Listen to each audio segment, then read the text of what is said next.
බඩේ ඉන්න දරුවත් කාගෙද කියලා මම දන්නේ. මාව රවට්ටන්න ඉන්න එපා.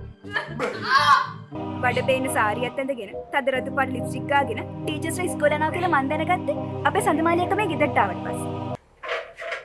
ඊයා ලුණු වැඩි. මොකද අවද නමිය මේ හැදුවේ. අම්මට දැන් කෙලින් කියන්න දෙන එක මට කෙලින් කියන්න. හැමතිස්සෙම මගේ වැරදි ගොවෙන්නේ නැතු අම්මගේ වැඩක් බලන්න ඕක ගිහිල්ලා. ඔබ කියන කම හිටියම. අපිට ඉතින් කොහොමද ඔය සඳමාලියක්කට වගේ රෑ වෙනකම් වැඩ නෑනේ. මොකද තමුන් ඒ කියපු කතාවේ තේරුම?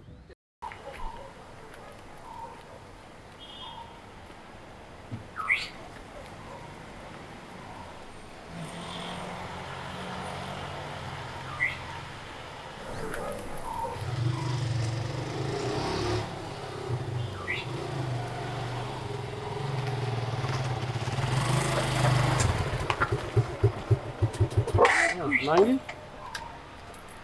අද කලින් ආවා? ඔව් අයි. අද ඉක්මනින්ම වැඩ ඉවරුණා. ඒ නිසා ට්‍රේන් එකේම එන්න පුළුවන්. අපිට ඉතින් කොහොමද ඔය සඳමාලියක්කට වගේ රෑ වෙනකම් වැඩ නෑනේ. මොකද තමුන් ඒ කියපු කතාවේ තේරුම? නෑ ඉතින් අයි. දැන් බලන්නකෝ අක්කා උදේම වැඩට යනවා කියලා ඉස්කෝලේ යනවා. එනකොට හැමදාම රෑ 7-8 වෙනවා. මං ඉතින් ඒ ගැන කිව්වා. ඉතින් ඒ මිනිස්සු එක්ස්ට්‍රා ක්ලාස් කරන නිසා. අනේ මන්ද.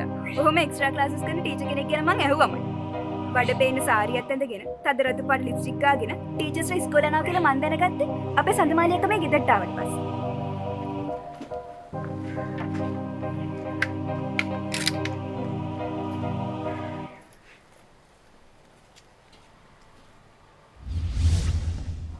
Pin channel එක දාන්නකෝ.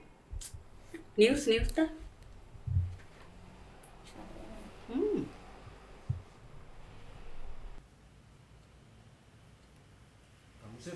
මෙච්චර රැවලා කොහෙම මුල ගිහිල්ලා දෝ එන්නේ? ඈ? වෙලා කියන්නේ රස්සාව නෑ. මම කියන එක අහන්න. ඔන්න මොකද්ද මේ වෙලා තියෙන්නේ? මෙන්න දේවල් වැඩක් නෑ. මේක මගේ ගෙදර. මට ඕනලාට මගේ ගෙදරේ තමසි ඉන්න ඕනේ. මට එක එකයි කතා අහන්න බෑ.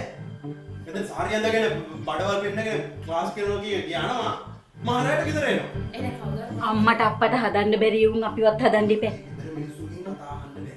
ඉතින් ඔය ගෙදර මිනිස්සු කියන කාගේ මොකද නඩ ගහන්නේ ඇවිල්ලා? තමසි මොකටද රැවලා ගෙදර එන්නේ? නම්දා මම උතර ක්ලාස් කිය. ඔන්න මොකද්ද මේ වෙලා තියෙන්නේ නඩේ?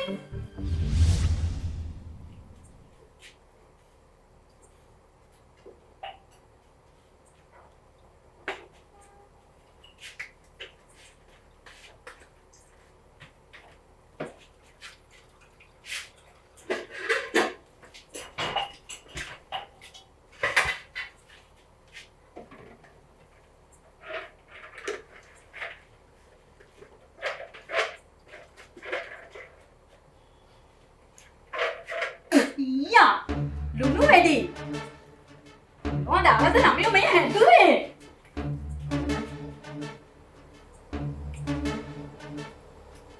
ලුණු වැඩි නෑ නේ අම්මේ. මේ ගානට තියෙන්නේ. ලුණු වැඩි නේ.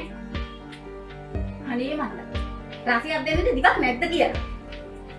උගන් හිටියාම හරියයි. හරියකට හුද්දක් බතක් උයා ගන්න බෑ. රස්සාවට යන්න හොඳට පුළුවන්. මේ මන් දන්නේ. දෙමෝපිය හරියට හැදුවනම් මෙහෙම වෙන්නේ නෑනේ.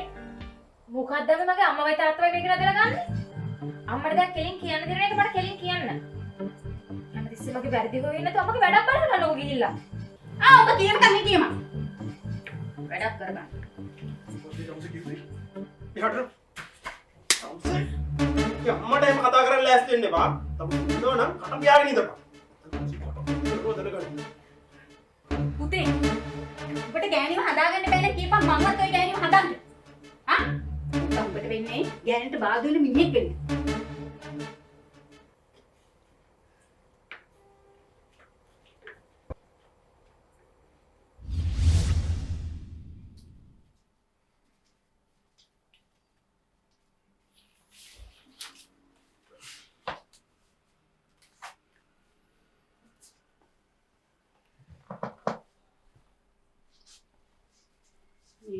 පුතා මම මේක මේ ඔයත් එක්ක කියන්නම කියලායි හිටියේ.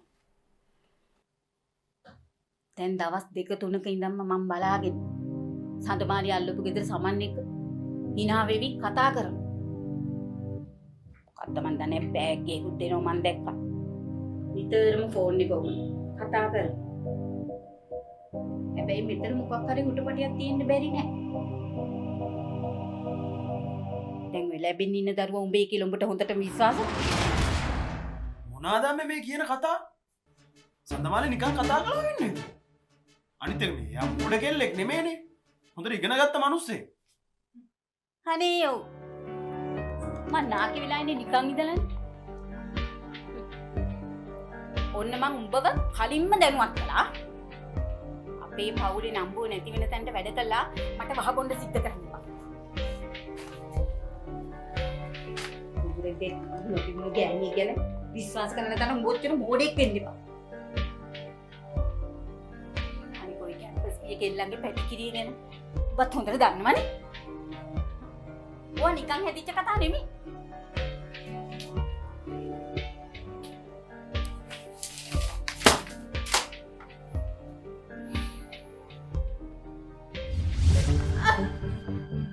දැන් ඒක තවුස කියන්නේ මගේ අම්මයි නංගි කියන්නේ බොරු කියලාද? ඇත්ත කියපන්. ඔබට මොකද සම්බන්ධයක් තියෙන සම්බන්ධය? කියපන් මට. සම්බන්ධයක් නැහැ. නෝයි හිතන්න විදියේ. මම කතා කළේ අගේ ළමයට ශිෂ්‍යත්ව පන්ති කරන්න. ඒකට ශිෂ්‍යත්ව පන්ති කරන නිසා තමුසු උට තෑගි දෙන්නේ. තමුසු ඉතින් ඉන්නේ මම. පොරගානේ පාඩෝලි. ඔය බඩේ ඉන්න දරුවත් කාගෙද කියලා මම දන්නේ. මම රවට්ටන්න ඉන්න එපා.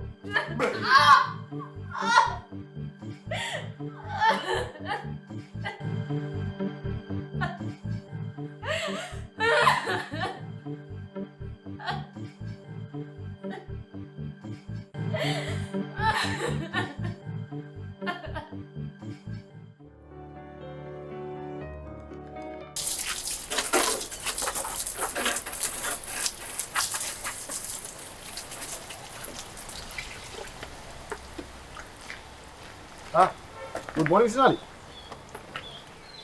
Where Miss Sanamali?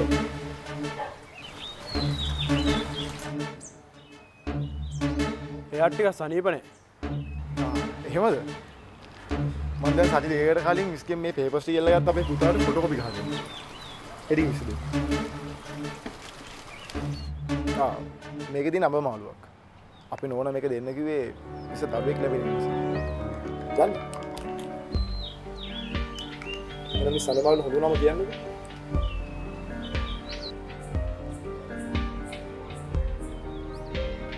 Sonali? Are you okay? අපේ දරුවා නැති වුණා මිස්ටර් සර්.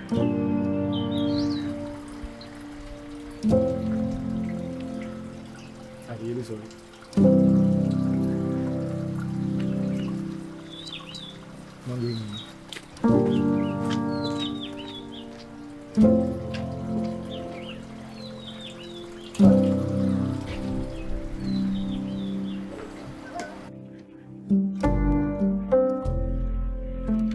ගෘහස්ත හිංසනය අද වන විට අප සමාජයේ බරපතල ගැටලුවක් බවට පත්වී අවසන්.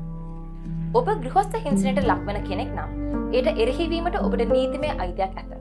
ඔබ නිසා වෙනත් කෙනෙක් හෝ කාන්තාවක් ගෘහස්ත හිංසනයට ලක්වේ නම් කරුණාකර දැන්ම ඒට තිත තියන්න. ඇති. ගෘහස්ත හිංසනයට විරුද්ධ වෙමු.